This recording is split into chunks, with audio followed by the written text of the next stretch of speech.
Imagine seeing a loved one going into surgery for the first time. You might be feeling scared or anxious about how the surgery might turn out, and you are pacing up and down the hallways waiting for the doctor to come with the news. Finally, the doctor comes and gives you the best news in the world, that the surgery went well and everything's going to be okay. I went through this same exact situation back in the 7th grade, when my dad went into surgery to remove gallstones. I did not know much about the surgery back then, so I was extremely worried of how things would turn out. And then the doctor came, gave the good news, and I was relieved. After that experience, I also found myself admiring the doctors who treated my dad back to full health. From seeing the doctors and nurses treat my dad back to full health, I was not only able to look at life in a better way, but I also realized what I wanted to do for my career. Hi, my name is Milan FPN, and I'm a senior here at FHS who wants to study interventional cardiology here for ISM.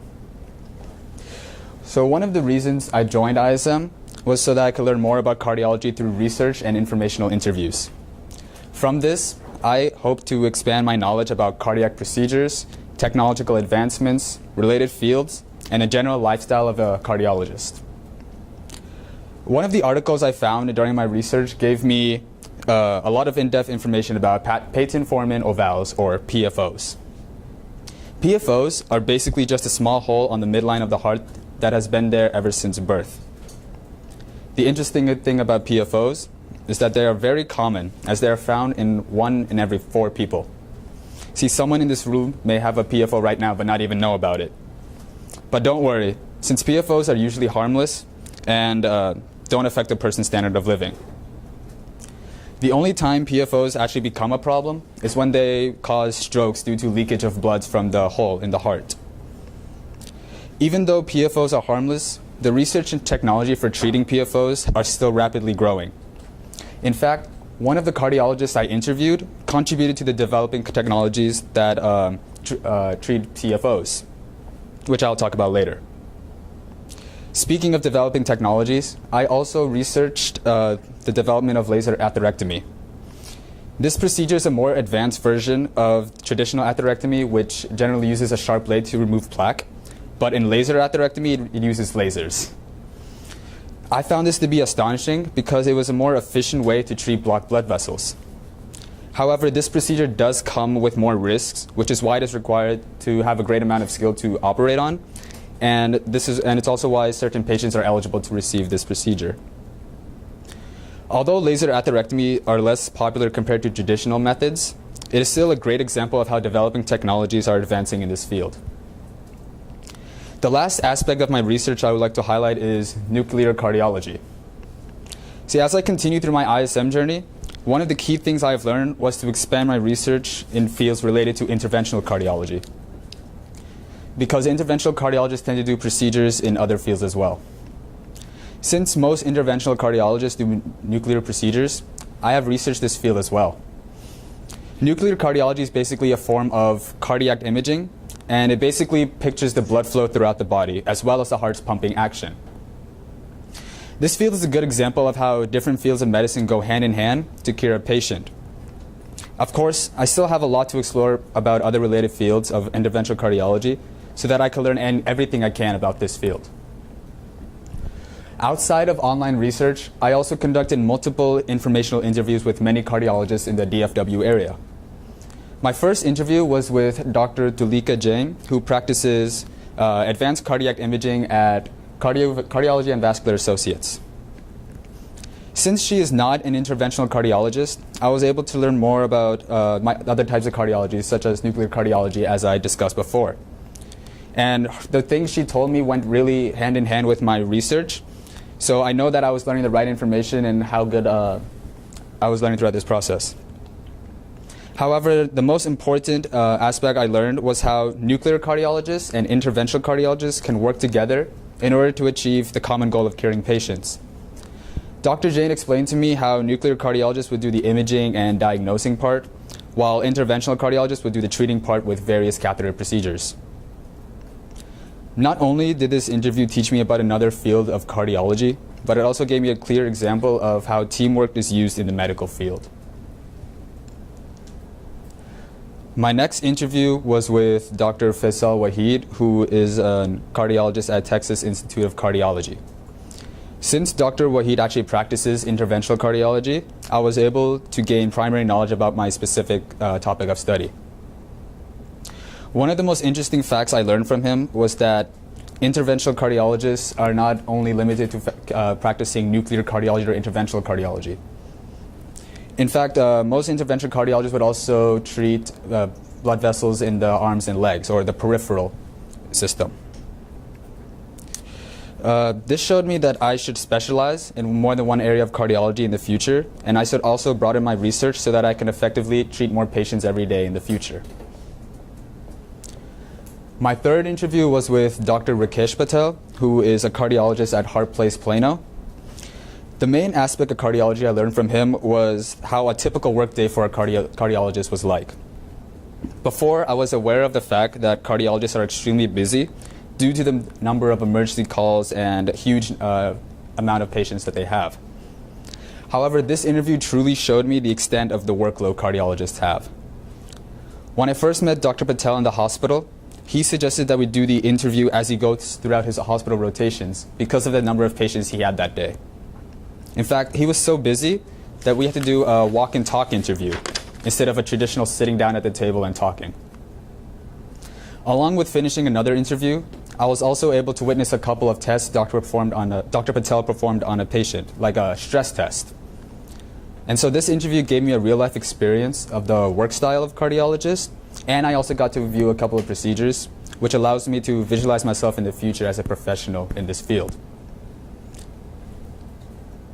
My fourth interview was with Dr. Wael Abu-Ada, who also practiced cardiology at multiple hospitals and in his own business called Abu-Ada Associates. Now, this is the interview where I gained a lot more information about PFOs. And as I said before, I already did research over this, so I already knew some facts going in. But interviewing Dr. Ada provided me with the physician's point of view on the subject matter. I learned that PFOs are generally overdiagnosed, and they're left untreated because it does not harm the overall well-being of a person, of course. The only time, again, when a cardiologist would treat a PFO is if it causes strokes. But in fact, Dr. Ada has created a device that would make closing PFOs more easy and efficient for both the patient and doctor. Basically, this device sandwiches the septum to cause the hole to close in on itself. I found this to be absolutely fascinating, as this not only showed a primary example of improving medical technologies, but it also proved that doctors are looking into the adverse effects of PFOs. My next interview was with Dr. Gautam Reddy, who is also an interventional cardiologist at Hart Place, Plano. From Dr. Reddy, I gained more in-depth information about common cardiac procedures, such as angioplasty and atherectomy. Basically, angioplasties and atherectomies have the same goal of removing plaque from blood vessels, but they do it in different ways. Angioplasty uses balloons and stent to remove the plaque, while atherectomy uses a sharp blade instead. But essentially, I learned that angioplasties are the most basic procedure and that they are performed before atherectomies, because the results of the angioplasty is used to determine whether or not an atherectomy will be needed for more removal of the plaque. The reason they perform an angioplasty first is because an atherectomy has a greater risk of harming the patient. So this is why they use the test from the angioplasty to determine if an atherectomy was needed. I always thought that there was a minimal difference between these two procedures, but this interview with Dr. Reddy showed me that when physicians would use each procedure in real-life situations.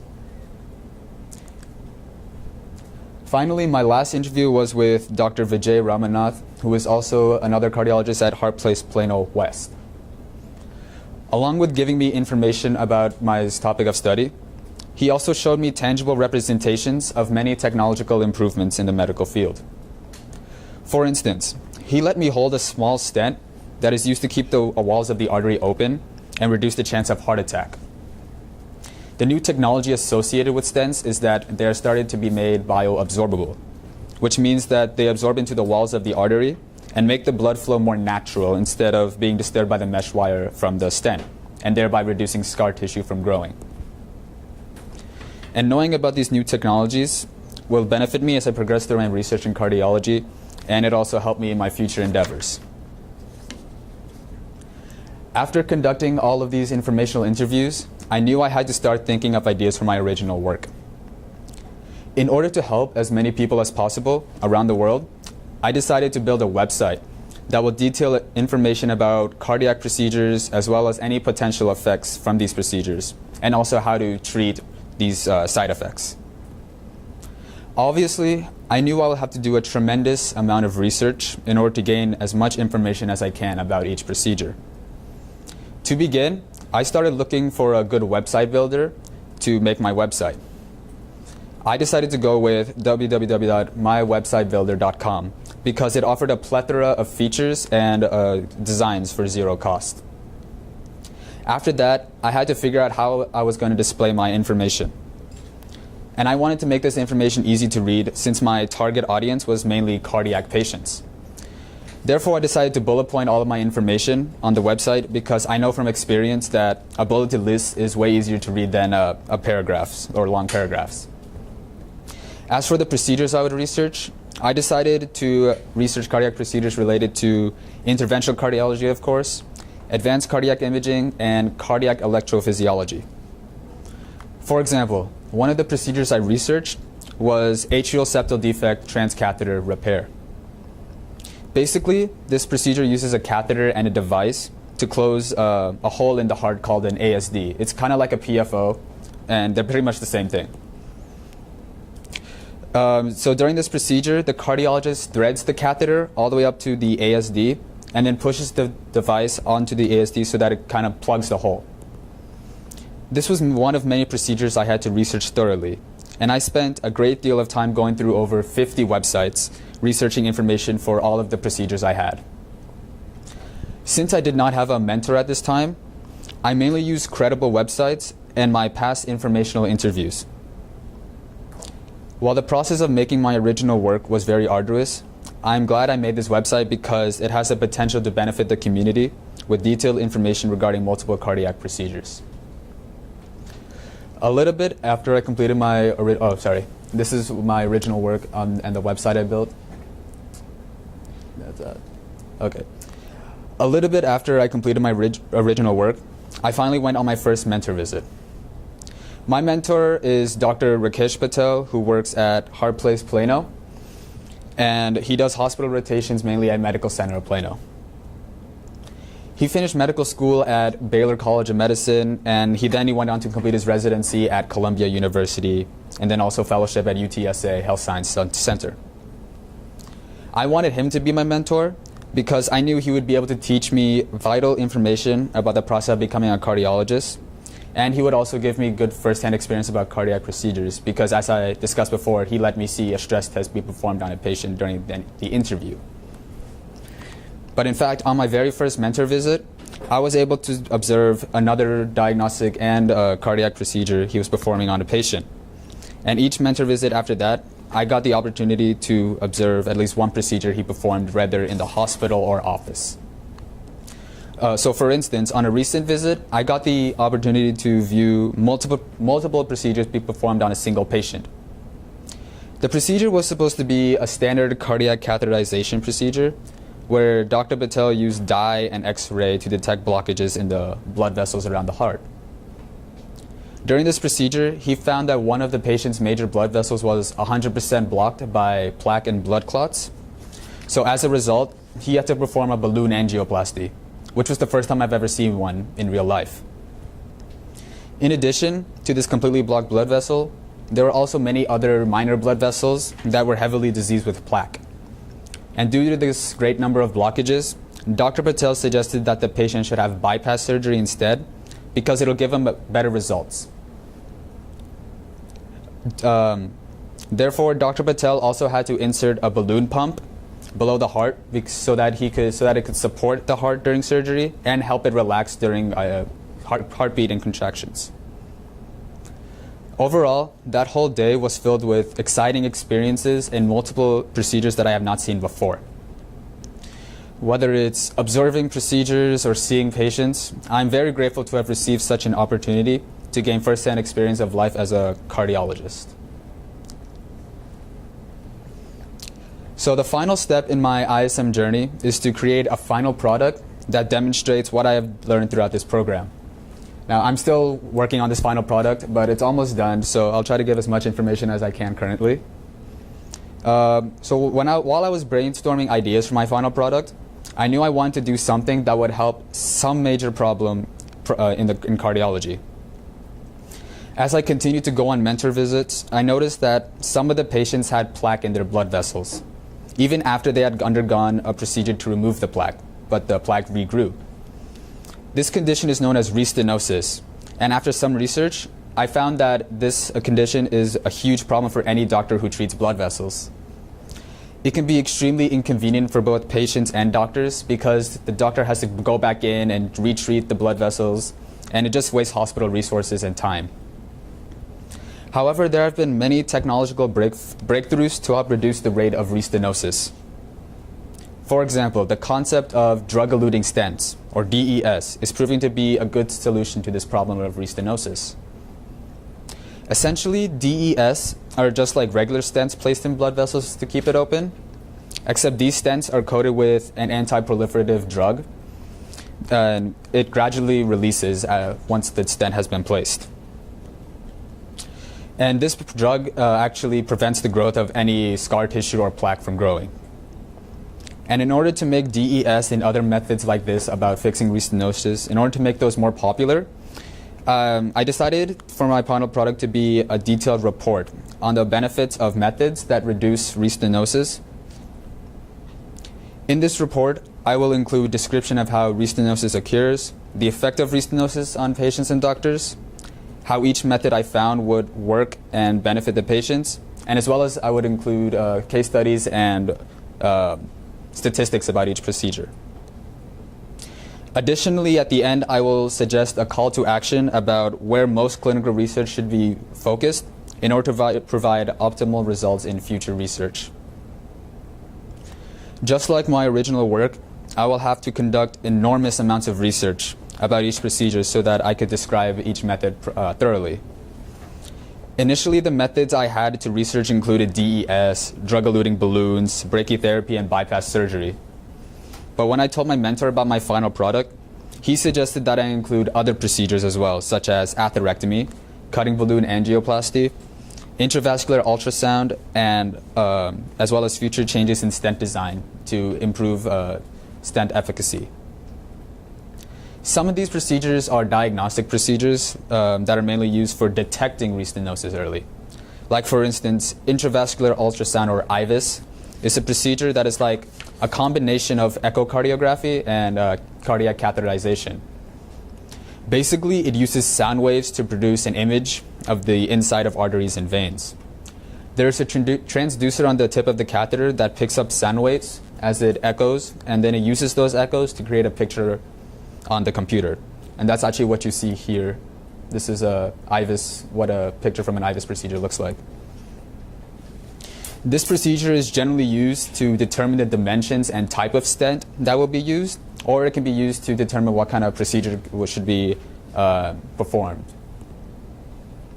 Along with IVUS, I had to find numerous online articles that will help me find as much information as I can about each of the other methods. All of this research was only half of what I had to do to finish my product. After I completed my research, I had to figure out how to actually make a medical report that actually synthesizes other research and indicates a direction for future research. I learned that I should include a background information section, a section for each method I researched, and a conclusion where I will actually suggest the future direction.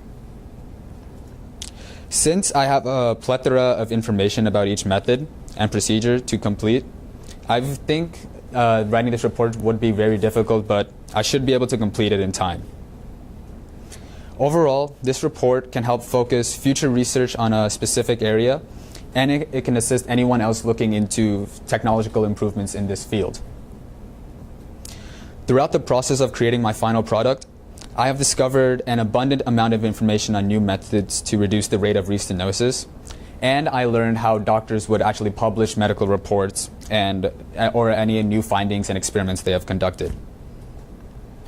And of course, with the help of Dr. Patel, I was able to gain primary knowledge about some of the methods in my report, and that helped me actually write a more sophisticated report. And that's the title pages of my report, as well as the introduction. So in all my efforts in the ISM program, in conducting informational interviews, completing original works, finding my mentor, and completing my product, I could only do all of this by having a positive attitude every step of the way. A positive attitude causes a chain reaction of positive thoughts, events, and outcomes. These words by Wade Boggs help motivate me to push through hard situations and work even harder to achieve my goals. Throughout my journey in ISM, I feel like I've become a more professional and career-oriented person. And I will use all of the clinical experience I have gained through this program to help me succeed in my future endeavors in college, medical school, and beyond. As for my future, I will be attending Austin College to pursue the pre-med route there. And later I hope to be attending UT Southwestern or Baylor College of Medicine for my medical school. I would like to thank Dr. Patel for letting me observe numerous procedures and see how cardiologists work in both the clinical and office setting. And I'd also like to thank my ISM teacher, Coach Goff, for guiding and supporting me throughout the whole year. And finally, thank you all for taking the time to listen to my presentation.